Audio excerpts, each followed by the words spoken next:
So, hi Usha, how are you? All good, sir. How are you? So Usha, सबसे पहले आप अपने बारे में थोड़ा सा इंट्रो दीजिए जिससे हेल्प होगी हमारे स्टूडेंट को जानने में कि आप हो कौन और आप आते कहाँ से और आपका बैकग्राउंड क्या है। बिल्कुल sir. Sir my name is Usha Kukreja और मैं मुंबई से हूँ। रिसेंटली जो है मैंने नेट क्लियर किया है और अभी फिलहाल मैं अपनी पीएचडी की तैयारी कर रही हूँ। आईआईएम उदयपुर रायपुर इनमें अप्लाई किया है। नाइस। सो उषा, सबसे पहले मैं आपको जानना चाहूंगा कि आई थिंक आपका जो सेकंड पेपर है वो कौन सा है? Sorry sir. आपका सेकंड पेपर कौन सा है? सब मैनेजमेंट से दिया था मैंने नेट। तो आपके माइंड में ख्याल कब आया कि हाँ यार मुझे यूजीसी नेट एग्जाम देना है या इसकी तैयारी करना है? सर एक्चुअली मैं जब भी अपना पीजीडीएम कर रही थी मतलब मास्टर्स कर रही थी तो तभी ऐसे प्रोफेसर्स को देखा था अपने तो उनसे ऐसे इंस्पायर हुई थी कि मुझे भी एकेडमिया में ही कुछ अपना करियर जो है बनाना है। तो उसके लिए उन्होंने थोड़ा सा गाइडेंस किया था कि नेट एक बेस्ट ऑप्शन है कि उसको कर लो, उसके बाद गवर्नमेंट के भी जॉब्स अच्छे से आते हैं, ओपनिंग्स वगैरह मिलती है और अगर फर्दर तुमको पीएचडी करनी है तो वो भी कर सकते हो। तो उन्होंने थोड़ा सा गाइड किया था इस बारे में। तो आपको गाइडेंस मिली, फिर आपने इसकी शुरुआत कैसे करी? तो मैंने जब मैं अपना मास्टर्स कर रही थी तभी उसके साथ-साथ ही शुरुआत करी थी। फर्स्ट अटेम्प्ट तो तभी दिया था। लेकिन फर्स्ट अटेम्प्ट क्या था ऐसे दिमाग में था कि फ्लूक-फ्लूक में निकल जाएगा। तो कुछ ऐसा खास प्रिपरेशंस नहीं करी थी। जस्ट जाकर ऐसे कहते हैं ना एग्जाम में बैठ गए, कॉमर्स के बच्चे ऐसे ही होते हैं। तो जस्ट एग्जाम में गए और जाकर बैठ गए। बट फिर तब एक्चुअली वो ऐसे बोलते हैं ना रियलिटी चेक मिला। तो वहां जब बैठे एग्जाम दिया मैंने कोई मॉक टेस्ट वगैरह नहीं लगाया था। तो तब मतलब ऐसा रियलिटी चेक मुझे मिला कि जैसे मान लो अगर उन्होंने पोर्शन में सिलेबस में दिया हुआ है सॉइल पोल्यूशन। तो अब मेरे दिमाग में ख्याल में कहीं पे भी नहीं था कि वो मुझसे सैंड सिल्ट क्ले ग्रेवल इन सब का साइज पूछ लेंगे। तो मतलब फिर ऐसे एक धक्का लगा कि नहीं भाई अगर ये एग्जाम क्लियर करना है तो सीरियसली बैठना पड़ेगा, पढ़ाई करनी पड़ेगी, फिर ये हो पाएगा। तो फिर इसीलिए मैंने उसको थोड़ा ब्रेक दिया, अपना मास्टर्स खत्म किया ताकि मुझे फुल टाइम इसके लिए प्रिपेयर करने का टाइम मिले। तब कुछ मैंने शायद 4 से 5 महीने लगाए और फिर मैंने अपने नेक्स्ट अटेम्प्ट में उसको क्लियर किया। तो क्या आपका फर्स्ट टाइम में नेट एग्जाम क्वालिफाई हुआ था? नहीं, नहीं हुआ था सर। नहीं हुआ था। अब यहाँ पर एक सवाल काफी स्टूडेंट के बीच में आता है जो पीजी कर रहे हैं कि क्या पीजी के साथ नेट एग्जाम देना सही है या गलत है? अच्छा, दे तो सकते हैं मतलब ऐसा एलिजिबल वो लोग हो जाते हैं फर्स्ट सेमेस्टर के बाद, लेकिन जैसे मैंने कहा कि एग्जाम इतना आसान नहीं है। अगर उनको लगता है कि बहुत ज्यादा डेडिकेशन से वो लोग दे सकते हैं तो ही क्लियर हो पाएगा, नहीं तो नहीं हो पाएगा। मतलब ये एक ऐसा एग्जाम है जिसको फुल टाइम पूरा ध्यान देने की जरूरत है। मतलब जैसे अगर कोई सीए वगैरह करता है तो हम कैसे बोलते हैं दीन दुनिया से दोस्तों को भूल जाना पड़ेगा, तो ये एग्जाम भी कम नहीं है। अच्छा। तो कहीं ना कहीं आप ऐसा तो नहीं कर रहे ना कि स्टूडेंट को थोड़ा सा डाउन कर रहे हैं यहाँ कि भाई एग्जाम हार्ड है? नहीं, नहीं, नहीं सर, एग्ज़ाम हार्ड नहीं है। देखो जो हमने अभी जैसे एग्ज़ामिनेशन दिया, तो बेसिक्स उसका वही रहता है जो आपने अपने ग्रेजुएशन में किया है, मास्टर्स में किया है। बस मेरे कहने का मतलब ये है कि आपको थोड़ा-सा उसको ध्यान देना पड़ेगा, टाइम देना पड़ेगा। मतलब ऐसे नहीं है कि बिना प्रिपरेशन करके बैठकर आप एग्ज़ाम को क्लियर कर सकते हो। मतलब वो मॉडरेट उतना लेवल है उसका कि अगर आपको लगता है कि आप दिन में 3 से 4 घंटे उसको दे पा रहे हैं, अभी स्टार्टिंग में तो 3-4 घंटे इनफ है, उतना दे पा रहे हैं तो ठीक है, तो चल जाएगा ऐसा। तो जैसे आपने कहा कि आपका फर्स्ट टाइम एग्जाम क्लियर नहीं हुआ, तो क्या ख्याल था जी। फेलियर को कैसे सक्सेस की तरफ कन्वर्ट किया आपने? क्योंकि जब भी मैंने फर्स्ट अटेम्प्ट दिया तो मुझे याद है मेरा पेपर 1 करते-करते ही 1.5 घंटा निकल गया। तो लास्ट के मुझे ऐसा याद है कि पेपर 2 के मैंने कुछ 30-35 क्वेश्चंस जो हैं बिना देखे बस आँख बंद करके 2 मिनट पड़े थे मेरे पास, मैंने कुछ भी टिक किया। तो एक तो वो है कि टाइम मैनेजमेंट मेरा फर्स्ट टाइम पे नहीं हो पाया। तो उसके बाद मैंने मॉक टेस्ट्स लगाए, बहुत ज़्यादा मॉक टेस्ट्स लगाए और सिर्फ़ अपने टाइम मैनेजमेंट पे फ़ोकस किया। मतलब पहले भले मेरे आंसर्स नहीं भी सही हो पा रहे थे, पर मैं फ़ोकस ये कर रही थी कि अभी मुझे आंसर्स को राइट नहीं करना, मुझे टाइम को मैनेज करना है। तो टाइम मैनेजमेंट सीखा, तो टाइम मैनेजमेंट करते-करते थोड़े बहुत आंसर्स क्लियर होने लगे। पर डेली बेसिस पे मॉक्स लगाए सर, मॉक्स से बहुत हेल्प हुआ। यहाँ पर आपने एक वर्ड यूज किया है टाइम को लेकर, तो यूजीसी नेट एग्जाम के लिए कितने आवर्स की स्टडी जरूरी होती है?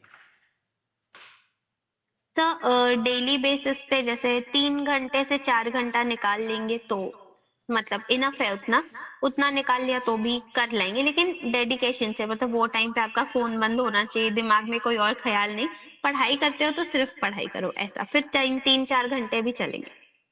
तो फर्स्ट पेपर को आपने कितना टाइम दिया और सेकंड पेपर को आपने कितना टाइम दिया था?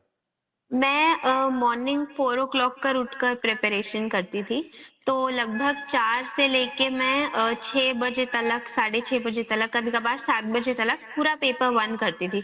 मतलब जैसे मैंने कल कुछ किया होगा तो सुबह उठ के उसको रिवाइज़ किया, रिवाइज़ करने के बाद उसी चीज़ का टेस्ट दिया और उसके बाद एक फुल लेंथ मॉक दे दिया। सुबह में मेरा ये काम रहता था और फिर रात के टाइम पे जब मैं ऑफिस वगैरह से घर पर वापस आती थी, जैसे भी मुझे टाइम मिलता था 10 बजे, 11 बजे, तब मैं जो है 1-2 घंटा फिर वही सेम चीज़ पेपर 2 के साथ करती थी कि कल जो पढ़ा था उसको रिवाइज़ किया, वही पेपर का टेस्ट दिया और एक फुल लेंथ मॉक दे दिया।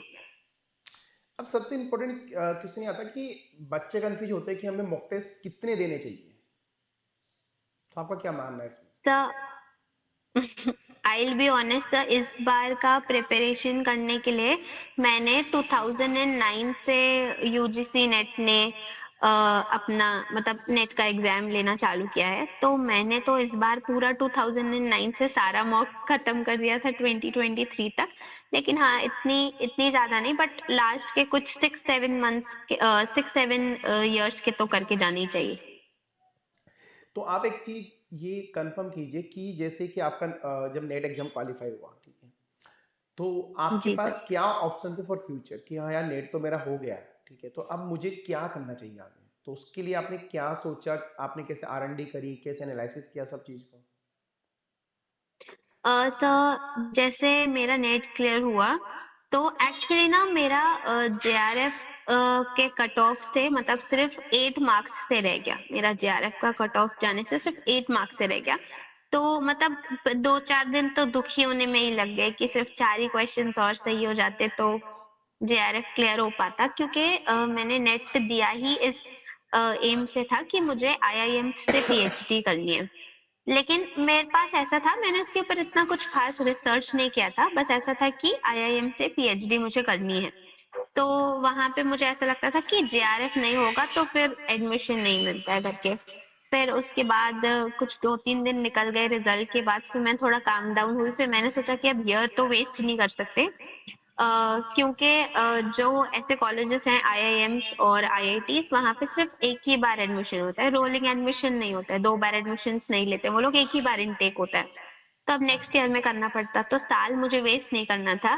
थैंकफुली मैंने ऐसे खुद को मनाया कि नहीं चलो ठीक है कोई अच्छे कॉलेजेस देखते हैं या सेंट्रल यूनिवर्सिटीज स्टेट यूनिवर्सिटीज दूसरी देखते हैं वहां से कर लेंगे कोई बात नहीं तो फिर ऐसे रिसर्च करते-करते पता चला कि नहीं नेट पे आईआईएम्स भी हैं जो इनटेक लेते हैं। तो फिर उस पे रिसर्च किया और उनके लिए जो है एसओपीस वगैरह प्रिपेयर करी और अप्लाई किया। तो अभी आपका IIM के अंदर एडमिशन हो चुका है? नहीं सर अभी एप्लीकेशन गया है, रिजल्ट्स जो हैं वो मार्च में आउट होंगी। ओके, और हाल ही में मैंने सुना कि आपने कोई जॉब भी ज्वाइन कर ली है आफ्टर नेट एग्जाम क्वालिफाई?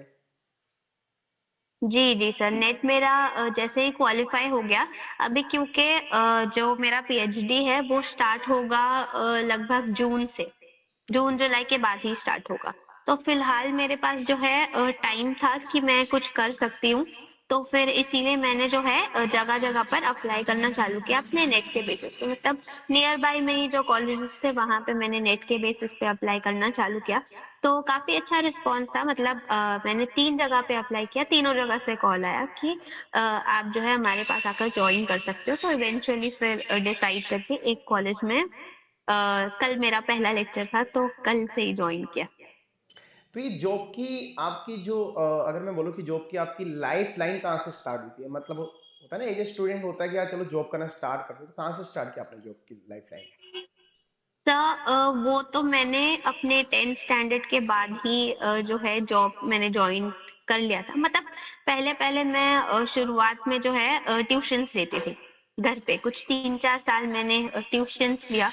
फिर उसके बाद नियर बाय क्लासेस में मैं जो है अपने छोटे मतलब मुझसे छोटे बच्चे, जैसे मैं अगर ग्रेजुएशन में थी तो मैं 11th-12th के बच्चों को तब मैं पढ़ा रही थी।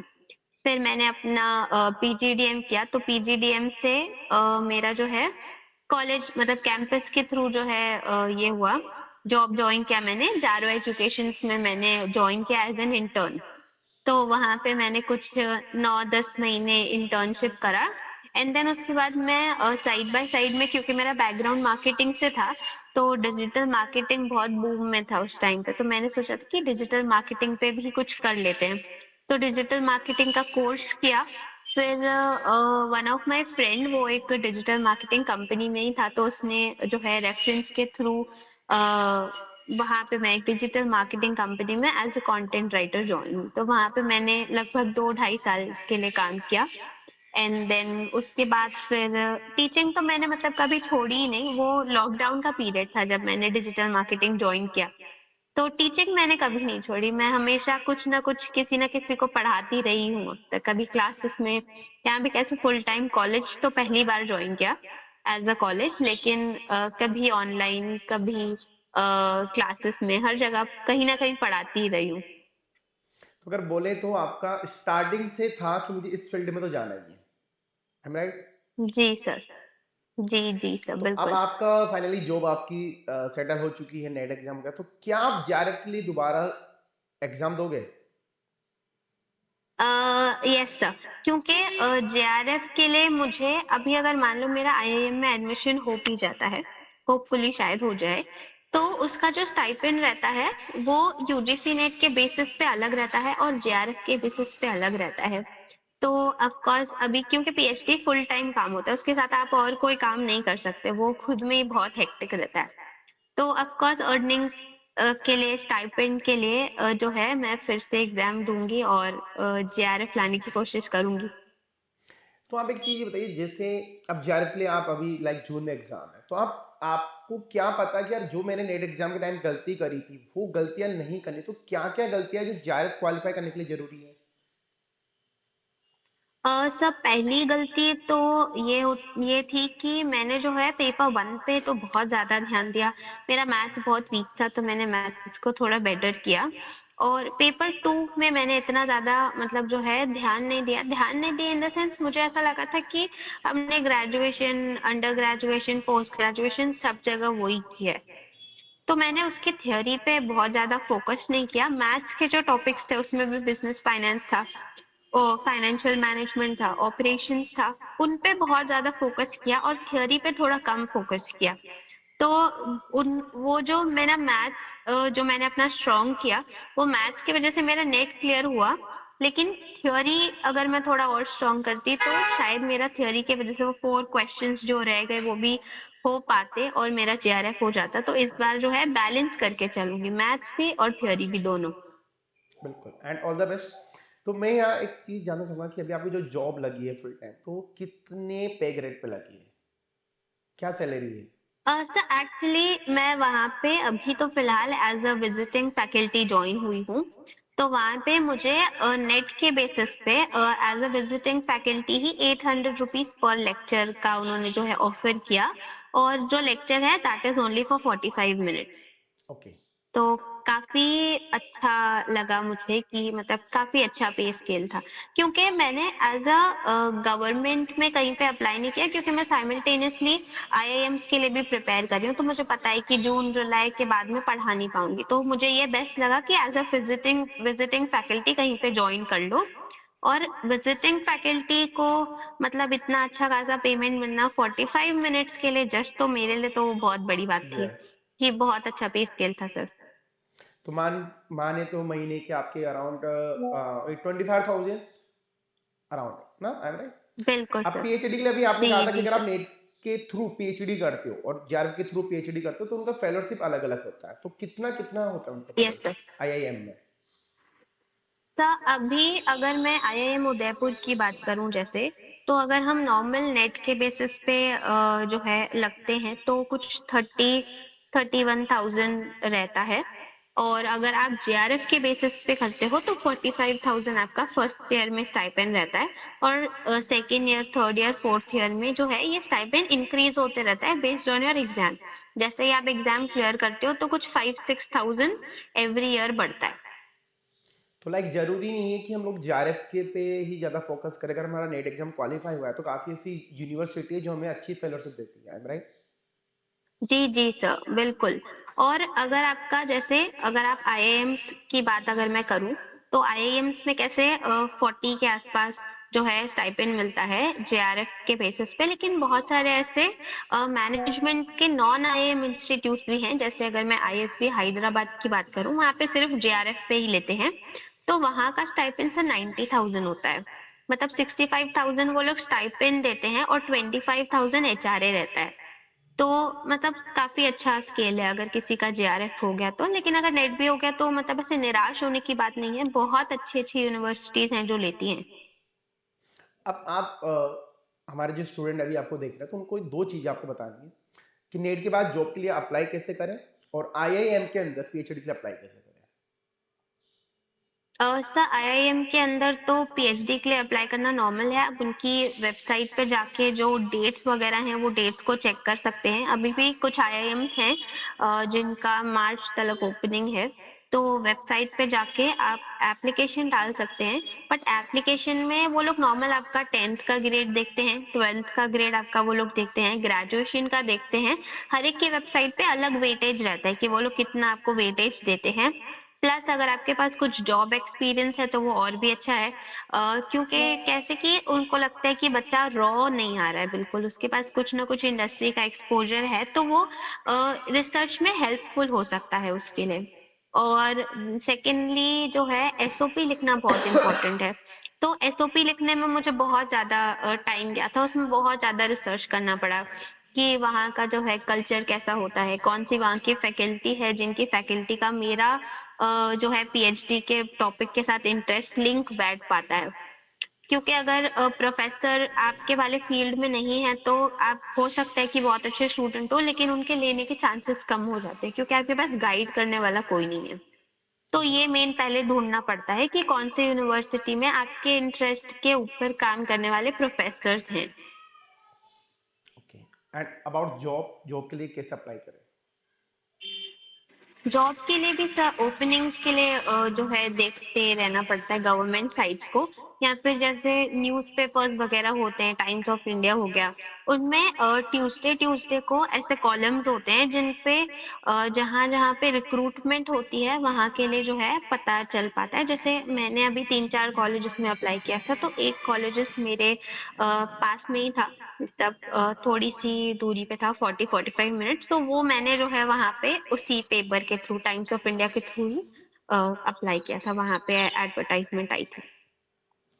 So finally tell me one thing कि जैसा आपने बोला कि आपका फर्स्ट टाइम में नेट एग्जाम नहीं हुआ, फिर नेट एग्जाम और अब आपका जेआरएफ होने वाला है, ठीक है? तो काफ़ी लोग ये पूछते हैं कि क्या सेल्फ स्टडी से, लाइक आपने सेल्फ स्टडी करी है या कोई कोचिंग ज्वाइन करी है या आपने किस अकॉर्डिंग आपकी नेट एग्जाम की आपने तैयारी करी है? तब मैंने तो फिलअप फॉर्म से ही अपनी प्रिपरेशन करी थी। बहुत हेल्पफुल रहा मॉक टेस्ट देने में भी और कंटेंट में भी। और सेल्फ प्रिपरेटरी करना इतना ज़्यादा आसान नहीं है, किसी ना किसी की प्रॉपर मेंटर और गाइड की ज़रूरत पड़ती है जो आपको टाइम टाइम पे मतलब अच्छे से गाइड कर पाए, जो आपको समझ के आपके अंदर क्या कमियां हैं उसके हिसाब से जो है आपको गाइड करके आगे तलक लेकर जा पाए, तो एक गाइड की ज़रूरत तो पड़ती है। And tell me now one thing कि फर्स्ट पेपर ज़्यादा इंपॉर्टेंट होता है या सेकंड? मतलब स्टूडेंट को ज़्यादा टाइम कहाँ कंज्यूम करना चाहिए, फर्स्ट में या सेकंड पेपर में? सर दोनों इक्वली इम्पोर्टेंट हैं। क्योंकि मैं आपको बता रही हूँ ना कि मैंने पहले ऐसे ही किया था, फर्स्ट पेपर पे बहुत ज़्यादा ध्यान दिया, सेकंड पेपर पे मैंने इतना ध्यान नहीं दिया कि हर बार वही तो करते हैं, बचपन से वही करते आए हैं तो वो निकल जाएगा, लेकिन नहीं निकला। तो पेपर वन और पेपर टू दोनों ही इक्वली इम्पोर्टेंट है, दोनों को इक्वल टाइम देना पड़ेगा। Okay. Now tell me one thing कि जिन स्टूडेंट को नहीं पता, मैं बताना चाहूँगा कि उस समय हमारी फर्स्ट पेपर की भी कोई फैकल्टी अभी तो उस समय कैसे आपने ऑनलाइन जॉब फाइंड आउट किया और आपने फिलर फॉर्म को कैसे ज्वाइन किया? थोड़ा-सा एक बार स्टूडेंट को प्लीज़ इस बारे में ये बताइए कि आपकी जर्नी अ, कैसी रही फिलर फॉर्म के स साथ? जी सर। तो सर फिलर फॉर्म पे तो मैं ऑलरेडी थी ही, मतलब मैं फिलर फॉर्म की स्टूडेंट थी ही पहले से ही। और मैंने जैसे कहा कि एक पर्सनल मेंटर चाहिए होता है, तो आप मेरे मेंटर हमेशा से रहे हो। कुछ भी डाउट होता है, रात को 12 बजे भी सर को मैसेज कर दो, सर हमेशा अवेलेबल रहते हैं, तुरंत रिप्लाई आता है। तो सर ने ऐसा एक व्हाट्सएप पे स्टेटस डाला था सर आपने कि आप एक फैकल्टी जो है वो ढूँढ रहे हैं। तो फिर मैंने आपको बोला था कि सर मैं इंटरेस्टेड हूँ। फिर आपने जो है मुझसे वीडियोज़ वग़ैरह जो है माँगी थी, आपने इंटरव्यू लिया, फिर आपको अच्छा लगा तो हमने स्टार्ट कर दिया सर। तो आपकी वही जनरली जो कहानी है फिलर फॉर्म के साथ वो कैसी रही? Like how like what is your experience आपका अनुभव कैसा था फिलर फॉर्म में as a faculty? Sir as a faculty मतलब इतना इतना अनबिलीवेबल मेरा एक्सपीरियंस रहा है। आज भी मेरे पास टेलीग्राम पे बच्चे आते हैं और बच्चे आके बोलते हैं मैम आप प्लीज़ फिलर फॉर्म वापस जॉइन कर लीजिए। मतलब उनके साथ एक जो कनेक्ट बना हुआ है ना, बहुत पर्सनल कनेक्ट है और वो बहुत स्पेशल है मेरे लिए। और कहते हैं ना कि सारे आपके जो फर्स्ट होते हैं वो हमेशा स्पेशल होते हैं, तो फिलर फॉर्म राइट। मेरा फर्स्ट है और वो हमेशा मेरे लिए स्पेशल रहेगा सर। या thank you ma'am and really Usha ma'am आपके काफ़ी लोग फ़ैन हैं आज भी स्टूडेंट आपका वेट करते हैं कि कब हम लोग ऊषा मैम से करें। तो यहाँ पर मैं एक चीज़ का कंफर्म करना चाहूँगा मैम कि जैसे अभी गर्ल्स के लिए पीएचडी में अप्लाई करना काफ़ी हार्ड होता है क्योंकि उनके अराउंड जिस सिटी में पीएचडी कॉलेज नहीं होते हैं। लाइक अभी आपने कहा कि आपने हर जगह जी। अप्लाई किया है आपके अराउंड लाइक ठीक है। तो जो गर्ल्स गाँव से बिलॉन्ग करती है, जो हाउसवाइफ है, उनके लिए क्या आप गाइडेंस दोगे? कैसे उनको हर चीज़ को फ़ॉलो अप करना है, वो ज़रूरी है आपके लिए? तो प्लीज़ एक बार जो भी हमारे गाँव से या जो भी हाउसवाइफ ये वीडियो देख रही है, तो प्लीज़ उनको थोड़ा गाइड कीजिए कि कैसे नेट एग्ज़ाम क्रैक करना है और कैसे जॉब के लिए अप्लाई करना है और कैसे पीएचडी के लिए अप्लाई करना है। सर अगर उनके जो है नियर बाय प्लेसेस पे कोई ऐसे कॉलेजेस नहीं है जो पीएचडी को अप्लाई करते हैं, तो आई बिलीव कि आईआईएम से ही बहुत सारे रेप्यूटेड ऐसे इंस्टीट्यूट्स हैं जिनके ऑनलाइन पीएचडी प्रोग्राम्स भी होते हैं। तो आप उनको जो है ज्वाइन कर सकते हो, या फिर एफपीएम प्रोग्राम्स भी होते हैं जिनको आप ज्वाइन कर सकते हो, जिसमें आपको घर बैठे बैठे जो है गवर्नमेंट के थ्रू फेलोशिप मिलती है, मतलब कुछ ना कुछ स्टाइपेंड तो रहता ही है। और प्लस आपको जो है सर्टिफिकेट्स वगैरह भी मिलते हैं, तो वो एक उनके लिए ऑप्शन है। अगर पीएचडी करने बाहर नहीं जा पाते तो एफपीएम प्रोग्राम्स को ज्वाइन कर सकते हैं। नाउ टेल मी कि व्हिच बुक सबसे अच्छी बुक कौन-सी होती है? क्योंकि ये आपको फर्स्ट पेपर के लिए भी बताना है और सेकंड पेपर के लिए भी आपको बताना है। और क्या एक बुक से पूरी तैयारी हो सकती है? नहीं सर, टू बी ऑनेस्ट मैंने तो ऐसे बहुत सारे बुक्स लेकर रखे, मतलब मेरे पास अरिहंत का बुक भी था और भी बहुत सारे बुक्स थे मेरे पास।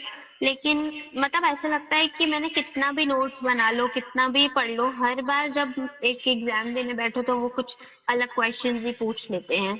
तो बेस्ट तो ये रहेगा कि आपके जितने अंडर ग्रेजुएट पोस्ट ग्रेजुएशन के बुक्स हैं वो, प्लस मेरे को बहुत आपका जो कंटेंट रहता है सर उससे बहुत बहुत ज़्यादा हेल्प मिला। तो उसी उन सारी चीज़ों को मिला के मैंने जो है अपने नोट्स बनाए। और प्लस जब भी मैं मॉक टेस्ट देती थी तो टॉप कौन से टॉपिक से आता है वो पता पता रहता था। राइट, जैसे मान लो कि किसी यूनिवर्सिटी के बारे में वो लोग ने कुछ पूछ लिया, मुझे नहीं आ रहा, तो चाहे आंसर नहीं आ रहा लेकिन ये मुझे पता है कि हायर एजुकेशन का हिस्सा है पेपर वन में।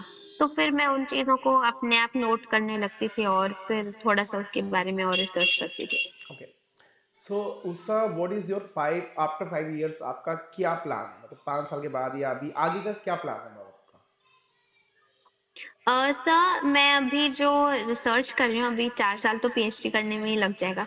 तो जो रिसर्च कर रही हूँ मेरा रिसर्च का टॉपिक ही यही है, क्योंकि जैसे मैंने बताया कि आजकल जो है हमारा एजुकेशन सिस्टम वो बहुत ज़्यादा मेरे को लगता है कि डाउनफॉल हो गया है। जैसे अभी हम लोग पेपर वन को पढ़ते हैं, तो हायर एजुकेशन में हम पढ़ते हैं तो हमें पता है कि हमारा इंडिया कितना ज़्यादा नोन था हायर एजुकेशन के लिए। पता नहीं कहाँ-कहाँ से हमने एलुमनाइज पढ़े हैं जो आते थे और यहाँ पे इंडिया में आके पढ़ते थे। पर आज कैसे बच्चे भागते कि हमको ऑक्सफोर्ड यूनिवर्सिटी जाना है, हार्वर्ड यूनिवर्सिटी जाना है।